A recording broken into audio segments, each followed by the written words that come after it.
Hey everyone, and welcome. So, today we're going to dive into a really fascinating idea from Korea about a society's purpose. It's all about a mission that was totally lost. And the place we might find it again? Well, it's going to surprise you. All right, let's just jump right in with this quote. You were born on this land with the historical mission of the nation. Now, you have to understand, for generations of Koreans, this wasn't just some motivational poster. No, this was literally the cornerstone of their entire national education. I mean, they were teaching this to kids before they could even really read. The whole point was to bake this profound sense of purpose into them, right from the get-go. So what was this mission exactly? Well, that brings us right to our first big idea, a forgotten national mission. The mission, the whole point, was to become what's called a hongik ingan. This is a huge concept. It basically means a person who lives to help, well, everyone, all of humanity. And this wasn't some nice-to-have idea. It was seen as the entire nation's destiny. The goal was to raise a whole generation of these humanitarian leaders.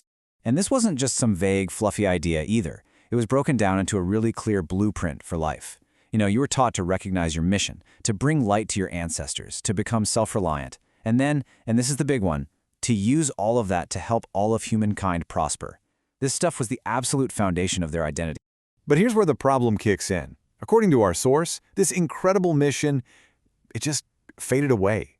Society lost its North Star, its guiding principle, and that left this huge vacuum. People were just adrift, totally lost, searching for answers. And where did they look?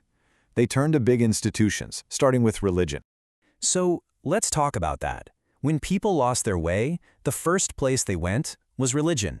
And this brings us to a pretty sharp critique of what they found there, which is that religion can sometimes become a kind of prison. So check this out. This really shows the disconnect. On one hand, you have what people were desperately looking for, real answers to their suffering, a path to a better life, guidance from a true leader. But what did religion offer instead? Faith, supplication, basically asking for help, and obedience to a god. The argument here is that this system didn't actually solve their problems at all. Okay, to really get this critique, we have to understand a key Korean word, hwanja. Now, normally this means a medical patient, but here it's much broader. A hwanja is anyone with an unresolved problem that's causing them to suffer. It could be emotional, mental, spiritual, anything. And the source makes this crucial point. People don't first go to religion as believers. They go as hwanja, as people in pain looking for a cure. And this leads to a pretty intense metaphor. The clergy in this view became prison guards. Think about it. Instead of actually solving the root cause of suffering, the argument is that these institutions just managed it. They kept the hwanja, the sufferers, trapped and dependent inside the walls of faith, never truly getting better. And hey, this critique doesn't stop with religion. A very similar logic is applied to the medical field, which brings us to this idea of doctors as body mechanics. So, this philosophy lays out a clear path to getting sick. Step 1, it all starts with the hwanja, right? That person with the deep, unresolved problem. Step 2, time. That suffering just sits there and festers for years with no real solution. And finally, step 3, that unresolved energy has to go somewhere, and it manifests as a physical illness. The hwanja literally becomes a byongja, a physically sick person. And this is where the critique of modern medicine really comes into focus. The ideal doctor, in this view, is a master who heals the whole person. They address the root cause, that hwanja state of suffering. But what do we have today? The argument is that the modern doctor is more like a mechanic who just fixes the broken part. They're not treating the hwanja, they're just treating the symptom, the byung. So what's the result of all this? Well, you get a system where patients are never truly healed. They're just temporarily repaired. It creates this endless cycle of dependency, right? You keep going back for more repairs because the real problem, the engine trouble, so to speak, was never fixed in the first place. Okay, so this is the big turning point. If our major institutions, religion, medicine, are just treating symptoms and not the root cause, then what do we do? What's the real path forward? Well, the proposed answer actually takes us all the way back to that original forgotten mission. The way forward, apparently, is all about finding the law. Now, it's super important to understand what's meant by the law here. We're not talking about legal codes or religious rules. Not at all. The law is the set of correct principles that come directly from how nature itself works. It's about figuring out the fundamental operating manual for the universe just by observing it.